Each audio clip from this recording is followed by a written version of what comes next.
Je vivais chez mes parents, et je prenais en charge le prêt immobilier. Puis un jour, mon père m'a dit de ne plus rentrer à la maison. Quand je suis revenu, ma sœur et son mari avaient emménagé, et ils avaient pris ma chambre. Je suis une directrice régionale de 30 ans, travaillant pour une entreprise de distribution. Un travail ennuyeux, une rémunération raisonnable, rien d'exceptionnel. J'ai vécu avec mes parents pendant un certain temps. Oui, je comprends ce que cela peut paraître, mais c'était logique à l'époque. J'ai un petit ami, Noah, qui travaille dans un cabinet dentaire. Nous sommes ensemble depuis environ 1 an et demi. Mes parents ne l'apprécient pas des masses, mais peu importe. Ma sœur Olivia a 27 ans, et elle est mariée à Tyler. Ce sont les enfants chéris, et mes parents croient fermement qu'ils ne peuvent rien faire de mal. Je suis plutôt le plan de secours, la personne fiable qui se pointe quand ils ont besoin de réparer quelque chose. Donc, tout ceci s'est produit un mardi. Lors d'un mardi typique au travail, je suis assise dans mon bureau, faisant semblant de m'intéresser au rapport d'inventaire, quand mon téléphone sonne. Papa m'avait envoyé un texto, « Tu n'es plus la bienvenue à la maison. Nous avons changé les serrures. Tes affaires sont dans le garage. » J'ai fixé ce message pendant environ 3 bonnes minutes. Je l'ai probablement lu 10 fois, persuadé que j'avais raté un détail. Non. Il disait toujours la même chose. Je l'ai immédiatement appelé. Il a décroché à la première sonnerie, comme s'il s'y attendait. Que se passe-t-il, bon sang, papa? Lorraine, il est temps de prendre ta propre vie en main. Tu as 30 ans. Mon cerveau a brièvement cessé de fonctionner. Je ne comprenais pas, que ai-je fait? Ta mère et moi en avons discuté. Olivia a plus besoin de la chambre que toi. Bien sûr, Olivia, ma chère sœur. Pouvons-nous au moins en discuter de vive voix? Il n'y a rien à dire. Nous avons pris notre décision. Maman a ensuite pris le téléphone. Sa voix était étrange, plus froide que je ne l'avais jamais entendue auparavant. Lorraine, ta sœur fonde une famille. Elle a besoin de stabilité. Tu as tout le temps d'organiser ta vie. Maman, je vis vraiment là-bas. Où suis-je censé aller? C'est un problème que tu devras résoudre toi-même. Olivia et Tyler ont besoin de cet endroit. Tyler, son conjoint, était un type que j'avais rencontré environ 3 fois avant leur mariage. C'est ridicule. Vous ne pouvez pas me jeter dehors sans prévenir. Nous le pouvons, et nous le faisons. Ton père a laissé tes biens dans le garage. Ne rends pas les choses plus difficiles qu'elles ne doivent l'être. Elle a raccroché. Je suis restée assise dans mon bureau, ayant l'impression d'avoir été percutée par un véhicule. Mon directeur adjoint, Connor, m'a demandé si j'allais bien. Je lui ai dit que je devais partir plus tôt, et je suis sorti. J'ai conduit directement jusqu'à la maison. Eh bien, je vivais dans cet endroit depuis l'université. Je me suis garé de l'autre côté de la rue, et je suis resté là un moment. Le véhicule de Tyler était dans l'allée, un gros pick-up Ford surélevé et ridicule, avec ses horribles lumières LED. La voiture d'Olivia était également là. Par la fenêtre du salon, je pouvais les voir déambuler à l'intérieur, comme s'ils possédaient les lieux. J'ai essayé ma clé. Elle ne fonctionnait pas. Au lieu de la famille, les noms d'Olivia et Tyler Cooper apparaissaient sur la boîte aux lettres. La fenêtre de ma chambre avait de nouveaux rideaux. Tout ce qui m'appartenait avait tout simplement disparu. Tyler a ouvert la porte principale. Et, ouais, ton père a mentionné que tu passerais. Tes affaires sont dans le garage. La porte latérale est ouverte. Il a déclaré cela nonchalamment, comme si c'était tout à fait normal. Que se passe-t-il, bon sang, Tyler? Écoute, je ne veux pas de drame. Tes parents ont accepté de nous céder la demeure. Nous en sommes reconnaissants. Mais c'est une affaire entre toi et eux. Vous cédez la maison? Ils ne peuvent pas vous donner l'endroit où je vis. Ils en sont propriétaires. Ils peuvent faire ce qu'ils veulent. Maintenant, si tu n'y vois pas d'inconvénient, j'ai des choses à faire. Il m'a fermé la porte au nez. J'ai fait le tour pour aller au garage. La porte latérale était déverrouillée, exactement comme il l'avait dit. Mes biens étaient là, dans des cartons et des sacs poubelles, pas soigneusement emballés, juste jetés en vrac. J'ai découvert mon ordinateur portable, mes vêtements, mes outils et mes livres, tous balancés comme des ordures. J'ai chargé le tout dans mon véhicule. J'ai dû faire 3 allers-retours. Je n'arrêtais pas de me dire, cela doit être une erreur, un étrange malentendu qui va se dissiper. Mais ce n'était pas le cas. J'ai fini par passer la nuit dans un Holiday Inn. Je me suis assise sur le lit avec mon ordinateur, essayant de digérer ce qui venait de se produire. J'ai ouvert mon application bancaire, juste pour vérifier mes comptes, et m'assurer que rien d'autre n'allait de travers. C'est là que je l'ai remarqué. La société de crédit immobilier avait reçu un paiement automatique de 3 000 € chaque mois, au cours des 18 derniers mois. Oh oui, le fameux prêt. Il y a 1 an et demi, papa m'avait appelé, terrifié. Ils étaient en retard sur les paiements, et sur le point de perdre leur domicile. Alors, ils m'ont demandé si je pouvais les aider à refinancer, car mon dossier de crédit était solide, contrairement au leur. J'ai signé les papiers, négocié un meilleur taux, et évité un désastre. Mon père avait insisté sur le fait que ce n'était que temporaire. Il avait affirmé qu'il arrangerait tout, et reprendrait les mensualités quelques mois plus tard. J'avais mis en place un prélèvement automatique pour les dépanner, et je l'avais complètement oublié. Avec le temps, c'était devenu une simple habitude financière. La somme de 3 000 € était automatiquement déduite de mon compte mensuellement. J'avais payé 72 000 € pour une résidence de laquelle il venait tout juste de me virer. Je suis resté assise là, scrutant cet historique de transactions jusqu'à environ 3 heures du matin. Mon téléphone n'arrêtait pas de vibrer. Noah essayait de me joindre. J'ai finalement décroché. « Où es-tu, Lorraine ?» J'étais mort d'inquiétude. Je lui ai tout raconté. Il est resté silencieux pendant 1 minute. « Je t'avais dit qu'il se servait de toi. »« Je sais. »« Qu'est-ce que tu comptes faire ?»« Je n'en ai aucune idée. » Mais, en réalité, j'avais bien une idée.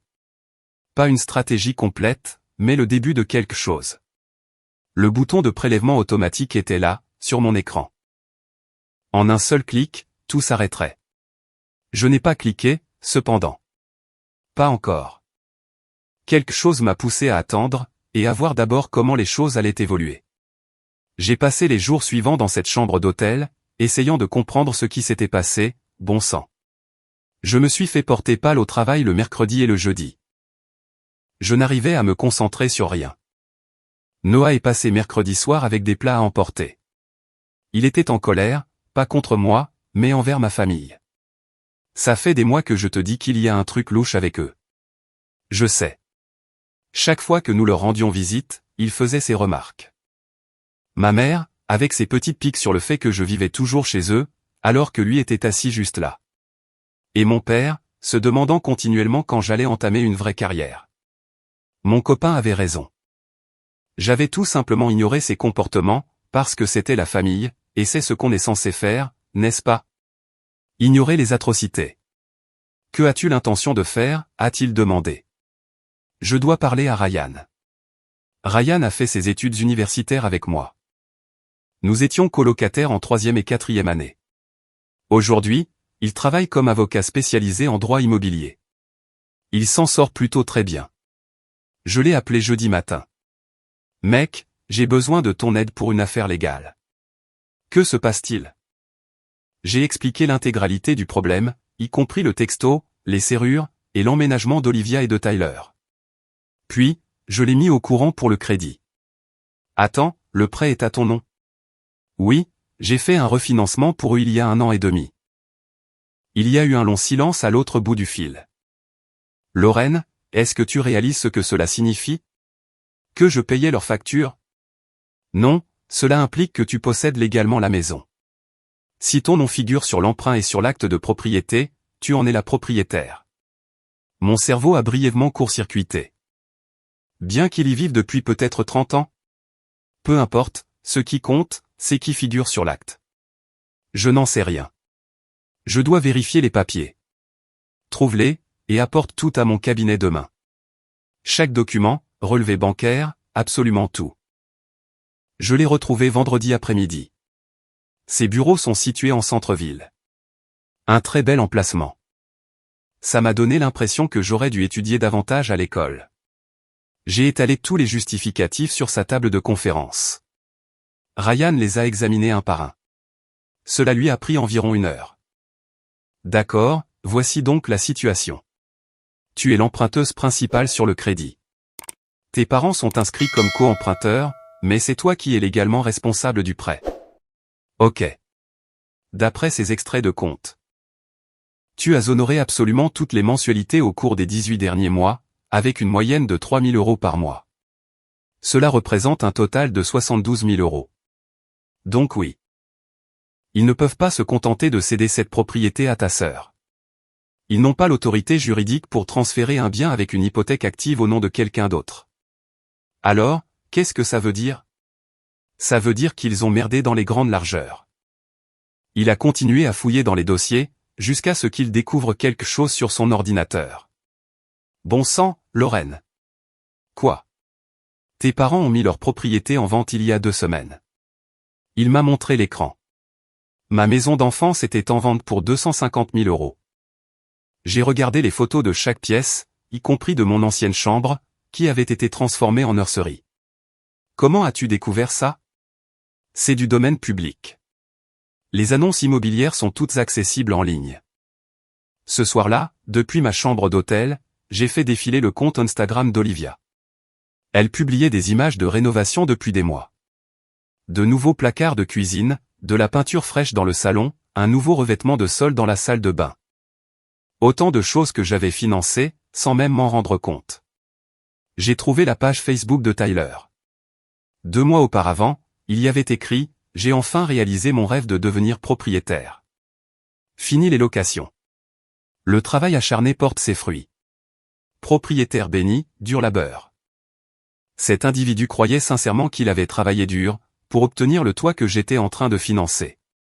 Les gens les félicitaient. Les amis d'Olivia, leurs proches, des inconnus que je n'avais jamais rencontrés, tous les complimentaient pour leur réussite. Noah est venu me voir le samedi. Je lui ai tout montré. Tu te moques de moi? Ils la vendent sans t'informer, alors que c'est toi qui rembourses l'emprunt? Ouais. Il était bien plus furieux que moi à ce moment-là. Je me sentais juste engourdi. Que t'a dit Ryan de faire? Il m'a conseillé de tout documenter. Chaque trace de paiement, chaque échange de messages, chaque publication sur les réseaux sociaux. Monter un dossier. C'est donc ce que nous avons fait. J'ai passé tout le week-end à rassembler des preuves, des relevés bancaires remontant à 18 mois en arrière. Des captures d'écran des publications d'Olivia et Tyler, les conversations par texto avec mes parents, la totale. Ma tante Diane m'a d'ailleurs informé que le mariage d'Olivia, organisé l'année dernière dans ce superbe domaine, avait soi-disant été payé par mes parents, qu'il avait clamé à tout le monde.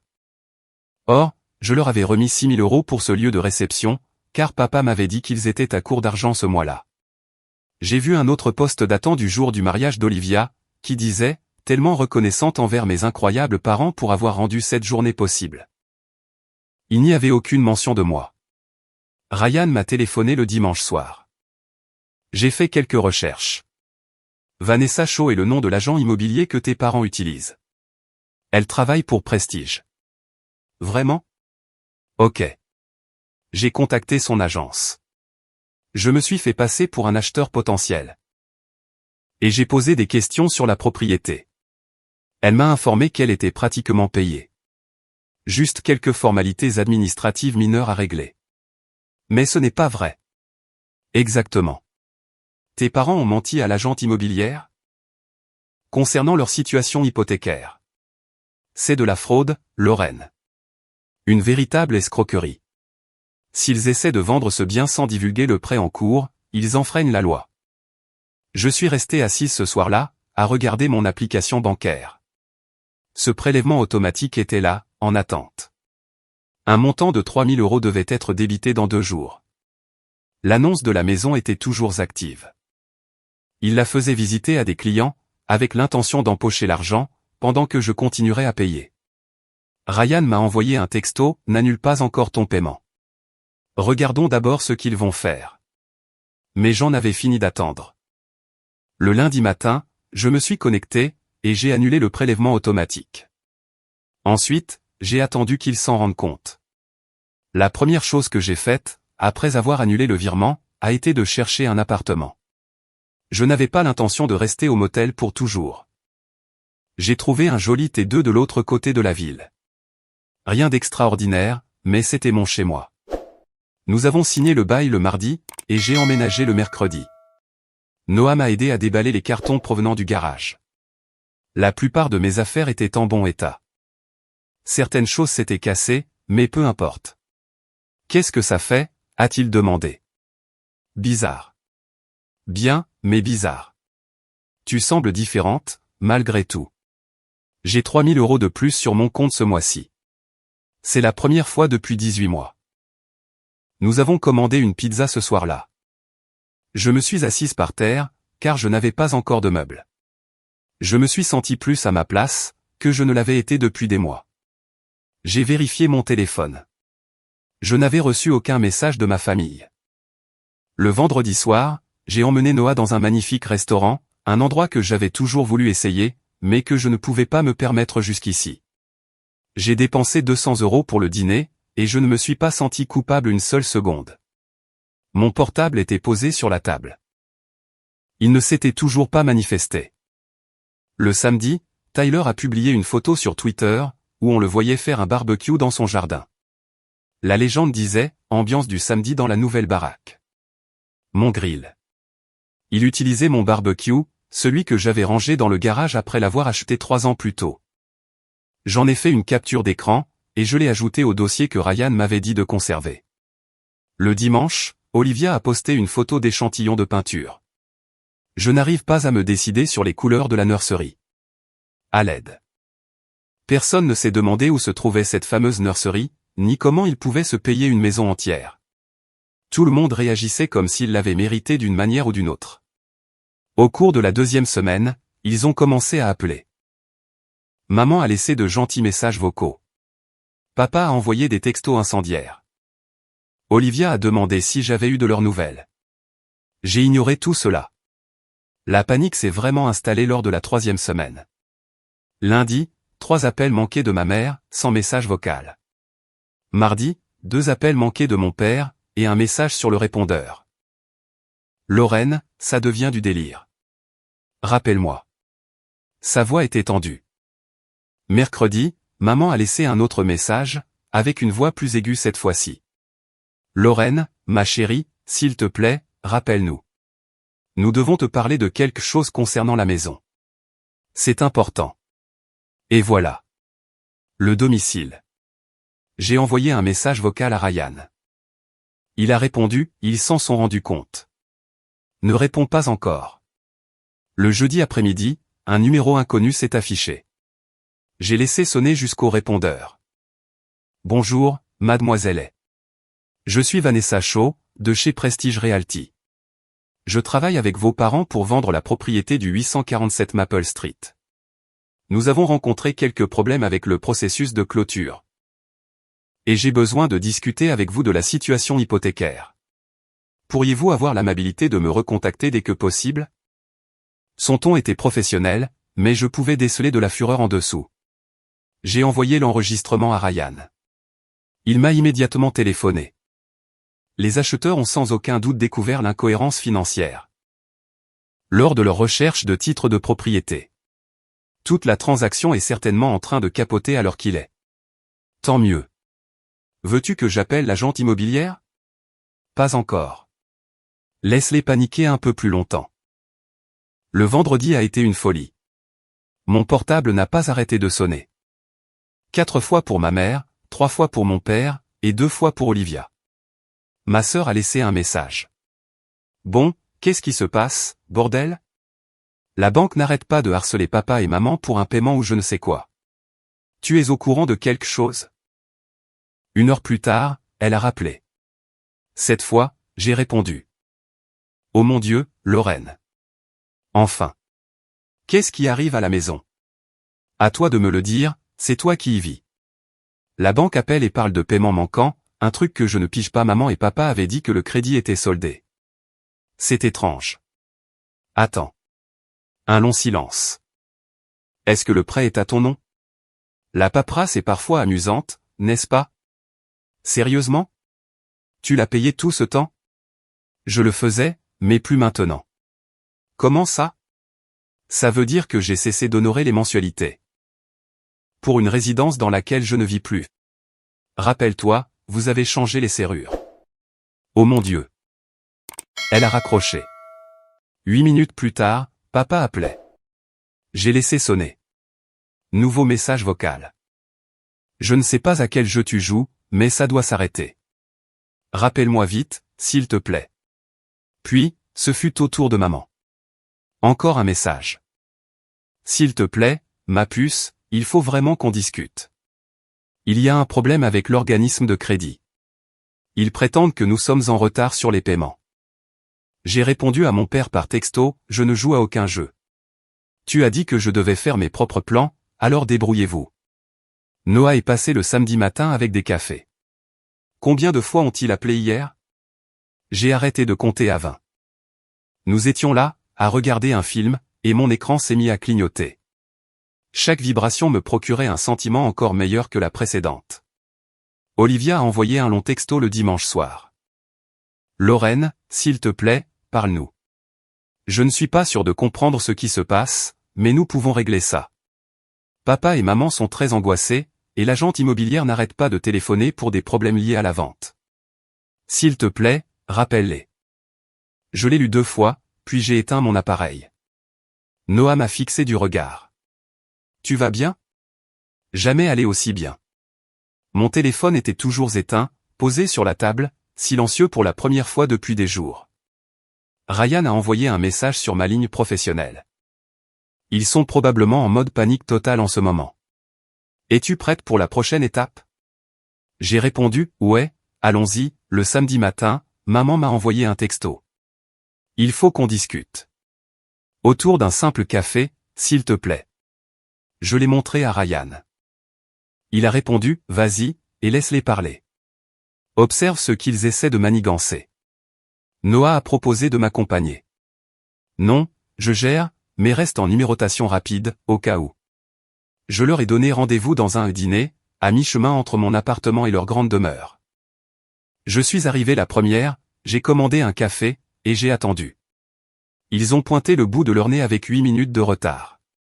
Mon père avait l'air hagard, avec des valises sous les yeux. Le maquillage de ma mère ne parvenait pas à dissimuler le fait qu'elle avait pleuré. Ensuite, Olivia est entrée juste derrière eux. Je ne m'y attendais pas. C'était une embuscade. Tyler n'était pas présent, réjouissons-nous des petites faveurs. Ils se sont assis en face de moi. Le ventre d'Olivia était maintenant bien visible, elle devait être enceinte de 5 ou 6 mois. Elle affichait cet éclat de femme enceinte dont tout le monde parle, ce qui rendait toute la situation encore plus manipulatrice. Personne n'a ouvert la bouche pendant 1 minute. Papa s'est lancé. Il y a eu une certaine confusion, au sujet des finances de la maison. J'ai juste bu une gorgée de café, le laissant parler. Nous ne savions pas que tu payais le prêt depuis 18 mois. 3 000 € chaque mois.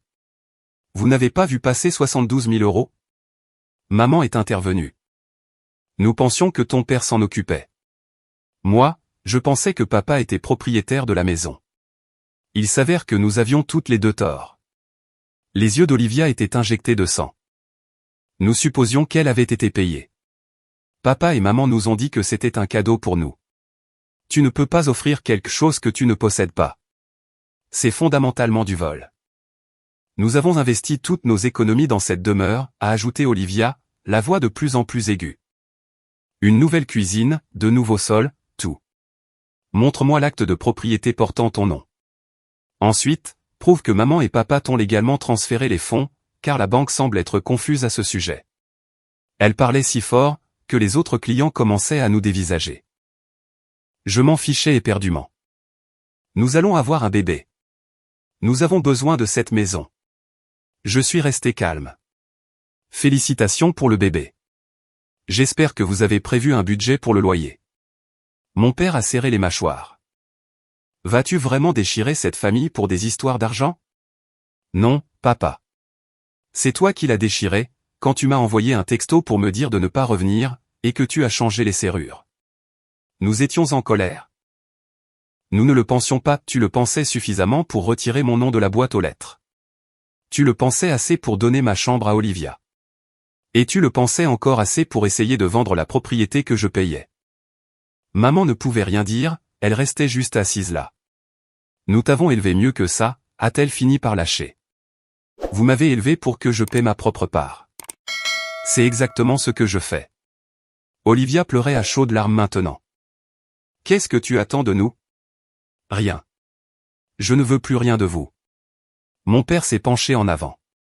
Vas-tu simplement nous laisser tout perdre? Vous ne perdez pas tout. Pour commencer, vous n'avez jamais rien possédé. C'est bien là tout le problème. Et là, je leur ai lâché la bombe. La banque a entamé une procédure de saisie immobilière. Vous avez environ 3 à 5 mois avant la vente aux enchères, selon la rapidité avec laquelle les choses avancent. Vous feriez mieux de commencer à chercher un appartement. Olivia a complètement disjoncté. Tu nous rends sans abri. Non, tu t'es rendue sans abri toute seule, quand tu as emménagé dans une maison que personne dans ta famille ne possède réellement. À cet instant, Tyler a appelé sur le téléphone d'Olivia. Il était posé sur la table, entre nous. Je pouvais l'entendre via le haut-parleur. Bébé, quoi de neuf? Est-ce qu'elle a accepté d'aider? Olivia pleurait trop fort pour répondre. Ma mère a alors tenté de me faire culpabiliser.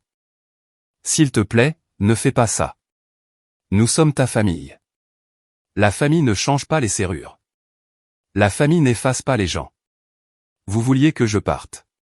Eh bien, félicitations, vous avez obtenu ce que vous vouliez, et moi, j'ai récupéré mes 3000 € chaque mois. Olivia s'est essuyé les yeux.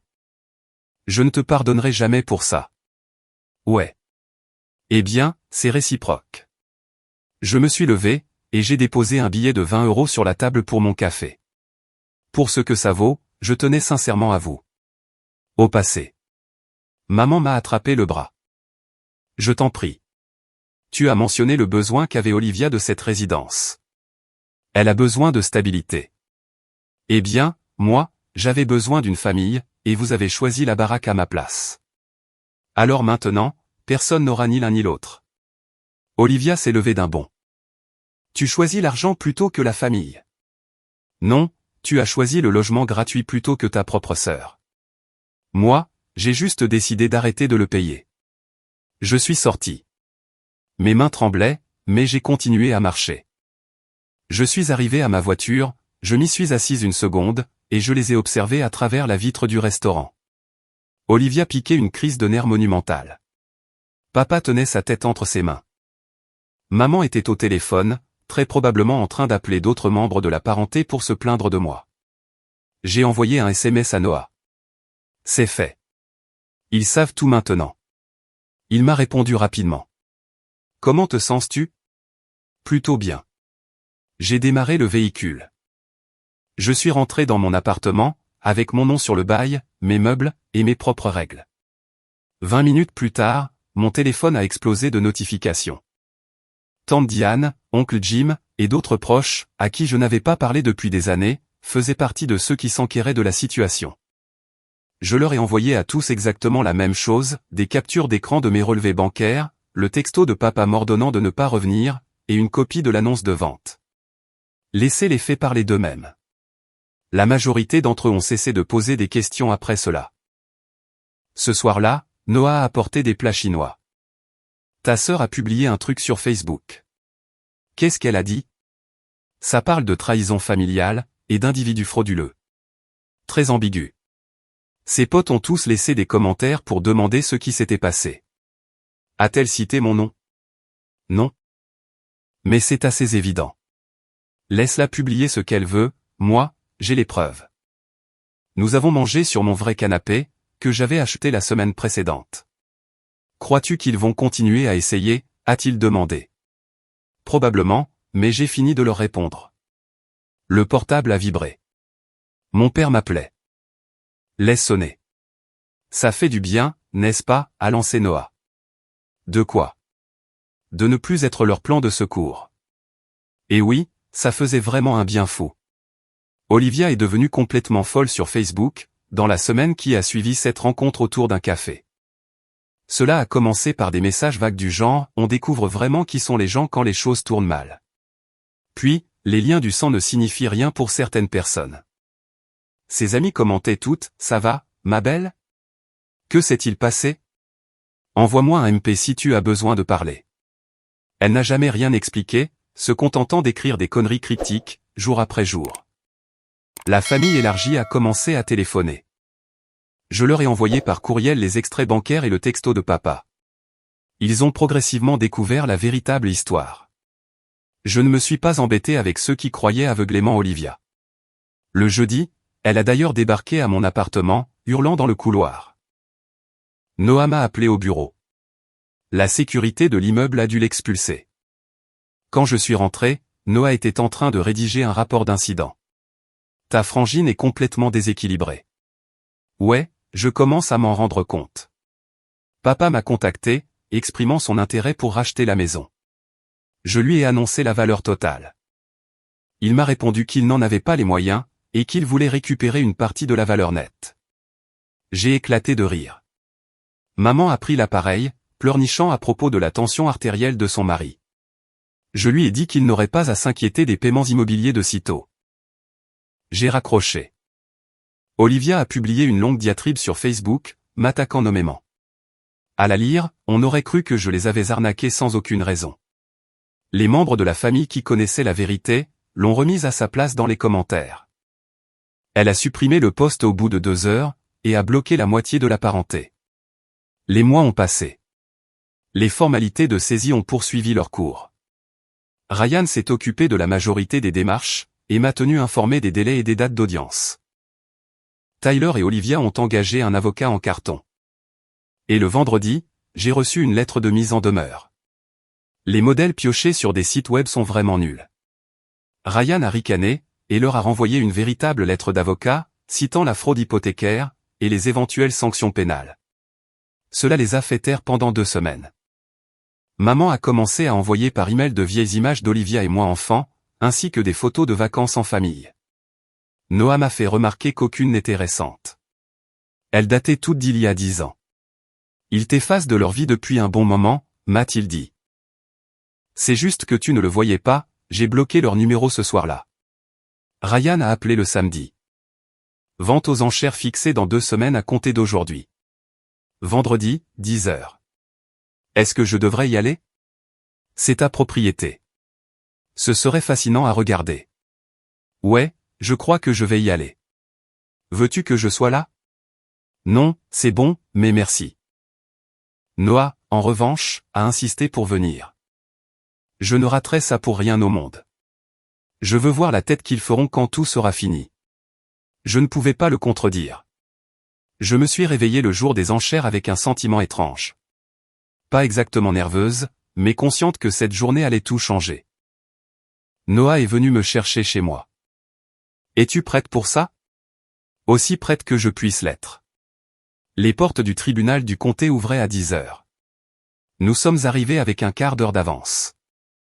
L'endroit était plus animé que je ne l'avais imaginé, avec peut-être 15 individus qui traînaient avec des dossiers et des porte-blocs. La plupart étaient des investisseurs immobiliers.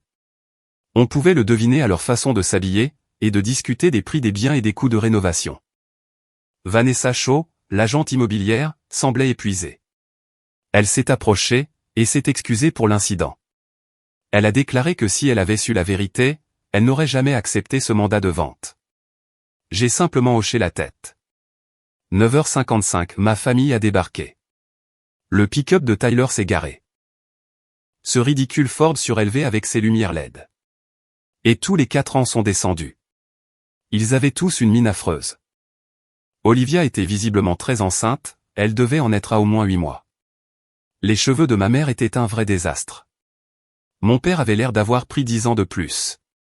Ils nous ont aperçus, Noah et moi, debout près des marches du palais de justice. Olivia a commencé à se diriger vers nous. Maman l'a attrapée par le bras, et l'a arrêtée. Tyler me foudroyait du regard depuis l'autre bout du parking, essayant de jouer les durs, de paraître menaçant ou je ne sais quoi. Ça n'a pas marché. Je leur ai fait un petit signe de la main. Noah a pouffé de rire. Tu es terrible. Je sais. Le commissaire-priseur a fait son apparition à 10 heures pile. Un homme d'un certain âge, équipé d'un porte-bloc et d'un micro. Très bien, messieurs dames. Nous avons de nombreuses propriétés aujourd'hui. La première est le 847 Maple Street.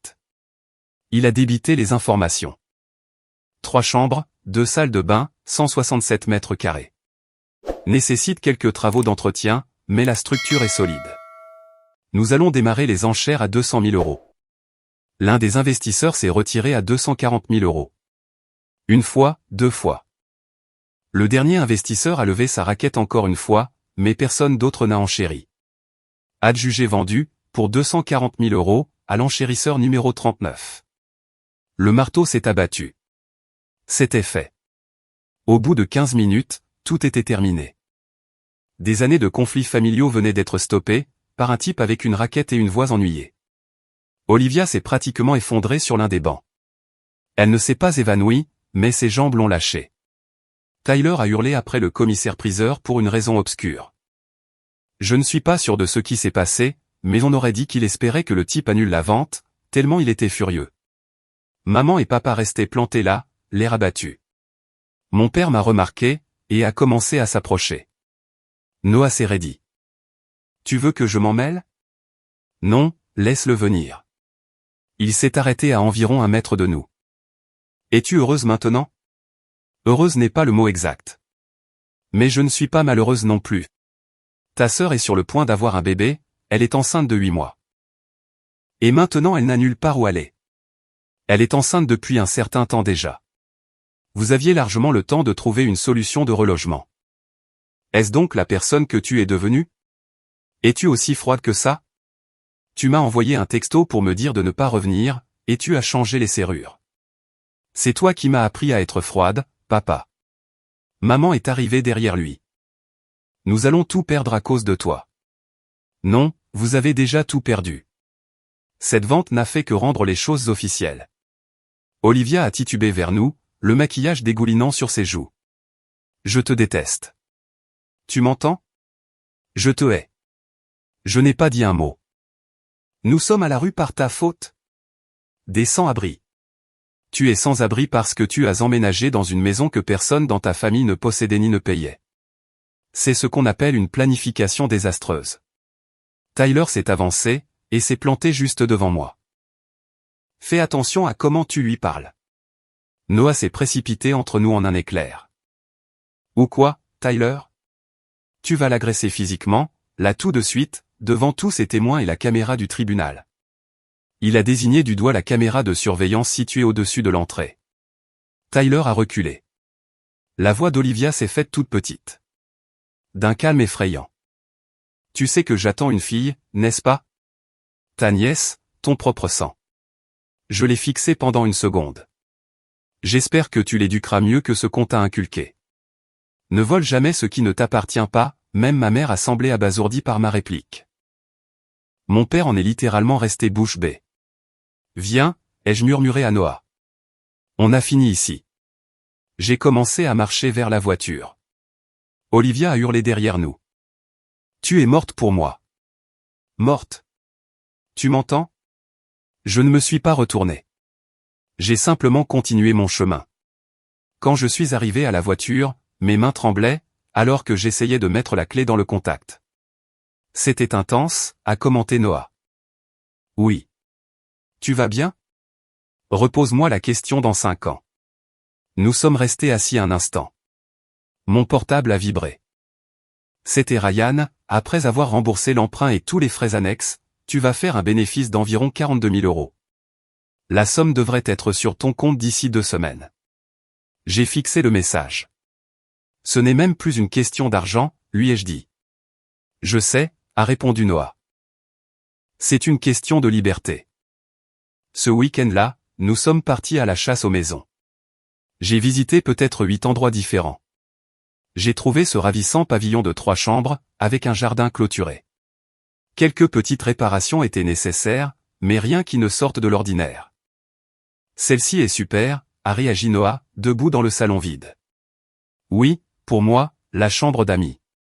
Et sa voix s'est estompée. Et peut-être une chambre d'enfant un jour, si tu le souhaites, a-t-il ajouté, l'air mal à l'aise en le disant. Oui, j'en ai envie. Mais d'abord, marions-nous. Faisons les choses correctement cette fois. C'est une demande en mariage? C'est un avant-goût de demande. La vraie sera bien meilleure. Nous avons soumis une offre le jour même. Chaque document porte nos deux noms, indiquant une propriété à parts égales, exactement comme cela aurait dû être dès le départ. L'offre a été acceptée le lundi matin. Je me suis assise dans mon appartement ce soir-là, passant en revue les documents. Ma résidence, vraiment la mienne, acquise avec quelqu'un qui tenait sincèrement à moi. 5 mois ont passé. 5 mois passés à vraiment profiter de ma vie, plutôt qu'à résoudre les problèmes des autres. Noah et moi avons signé l'acte de vente, nous avons emménagé à la fin de l'été, et avons passé nos week-ends à peindre les pièces et à rénover le jardin. Son chat a revendiqué la fenêtre de la chambre comme étant son territoire. Tout semblait parfait pour une fois. Au travail, j'ai été promue au poste de directrice régionale principale. Un meilleur salaire, et de meilleurs horaires. J'avais enfin le temps d'accomplir ce dont j'avais vraiment envie. Ma famille ne m'a pas recontacté. Les numéros bloqués le sont restés. Les réseaux sociaux sont demeurés silencieux. La vie était belle. Un samedi matin, mon téléphone a sonné. Numéro inconnu. J'ai failli le laisser aller sur la messagerie. Mais quelque chose m'a poussé à répondre. Lorraine, c'est Olivia. Sa voix semblait différente, épuisée et abattue. Que veux-tu? S'il te plaît, ne raccroche pas. J'ai besoin de te parler en personne. Je t'en prie. Chacun de mes instincts me hurlait de dire non, mais j'étais curieuse. Où ça? Au restaurant de la 5e rue? Celui près de l'ancien centre commercial? Quand? Aujourd'hui, si possible. Je sais que c'est à la dernière minute, mais viens seul, s'il te plaît. Ok. Merci. J'ai raccroché. Noah préparait du café dans la cuisine. C'était Olivia. Que voulait-elle? Je n'en sais rien. Je la retrouve à 13h. Tu veux que je t'accompagne? Non, c'est gentil, mais ça ira. Je suis arrivé au restaurant à 12h55. Olivia était déjà là, installée dans une banquette au fond de la salle. Elle avait le bébé avec elle, une petite fille endormie dans un siège auto. Olivia semblait lasse. Pas seulement avec cette fatigue typique de jeune maman, non, elle paraissait vaincue. Je me suis assise en face d'elle sans prononcer un mot. Merci d'être venue. J'ai hoché la tête. Voici Grace. J'ai regardé le nourrisson. Elle était mignonne, je suppose. Elle avait peut-être 4 mois, et commençait à devenir bien potelée. Pour moi, tous les bébés se ressemblent. D'accord. Le silence qui a suivi m'a paru interminable. Olivia fixait son café. Nous sommes dans un appartement de 2 chambres, du côté est, dans un très mauvais quartier. Tyler cumule 2 emplois. Je suis en congé maternité sans solde.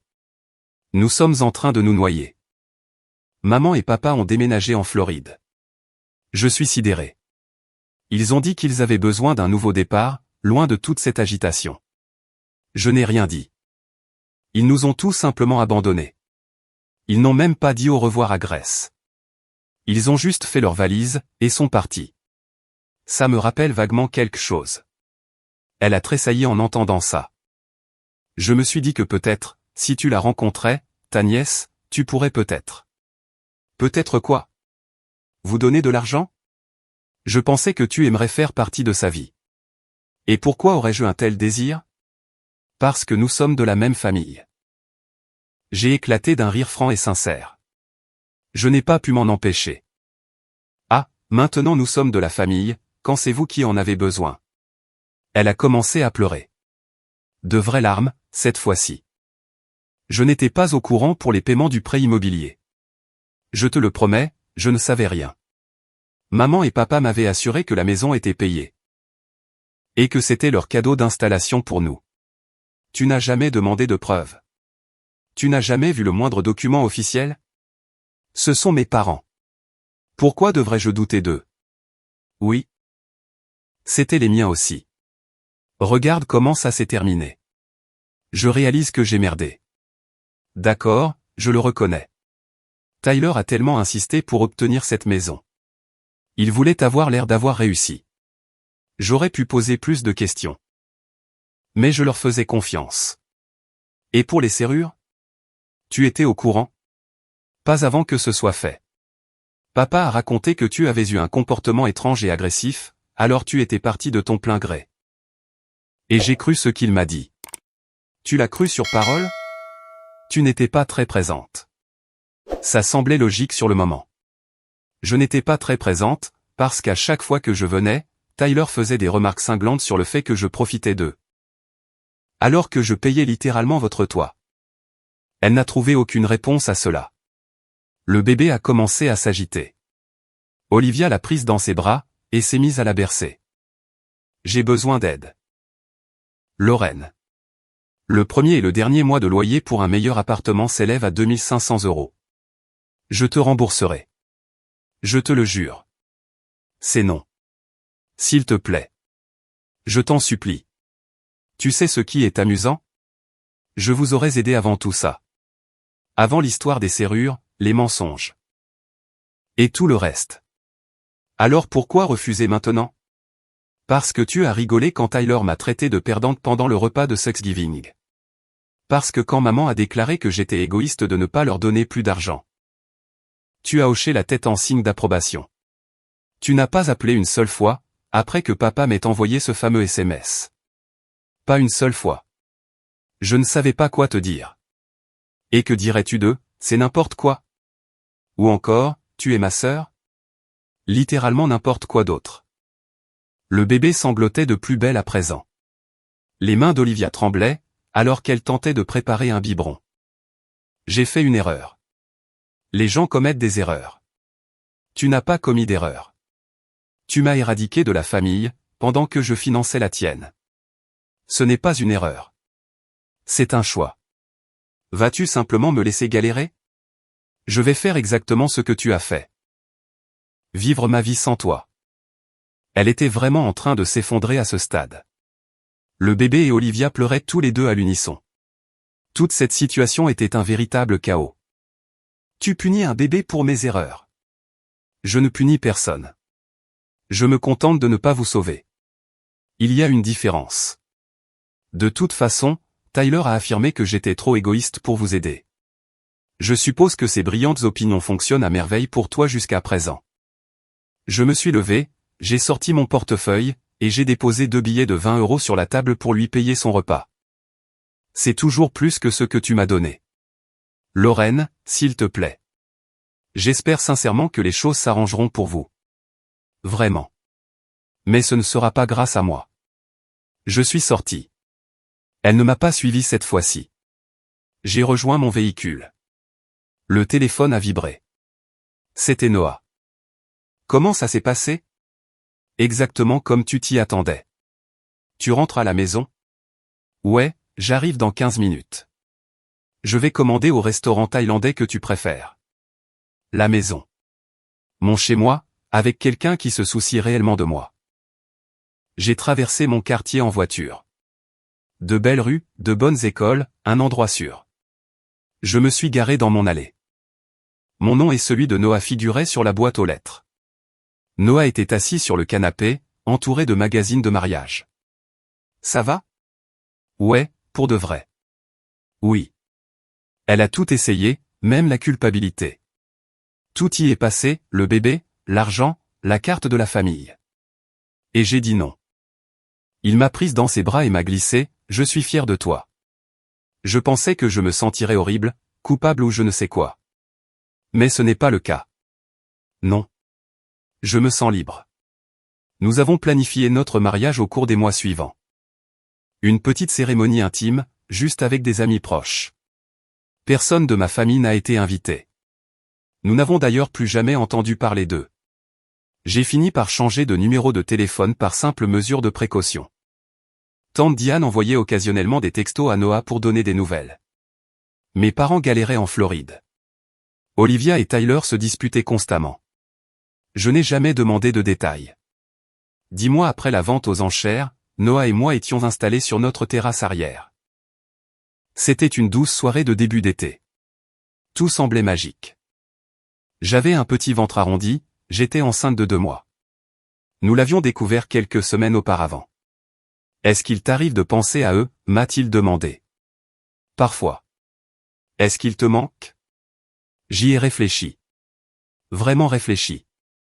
Pour être honnête, ce qui me manque, c'est l'idée de ce que je croyais qu'ils étaient, plutôt que ce qu'ils étaient réellement. Penses-tu qu'ils te recontacteront, une fois qu'ils apprendront pour le bébé? Probablement. Quand ils auront besoin de quelque chose. Vas-tu répondre? À ton avis? Il a souri de toutes ses dents. Je pense que tu en as fini d'être leur plan de secours. Le téléphone a vibré. Numéro inconnu. Je l'ai regardé, et j'ai laissé sonner. Je l'ai posé face contre table. Tu sais ce qui est dingue, ai-je dit. Quoi? J'ai passé des années à essayer de les rendre fiers. Il s'avère que mon propre point de vue était le seul qui comptait vraiment. C'est profond. Non, c'est juste la vérité. Nous sommes restés assis là, tranquillement. Sa propre maison, son futur mari, son enfant en route. Sa tranquillité construite sur les cendres de la famille qu'il avait abandonnée. Je ne m'étais jamais sentie aussi heureuse.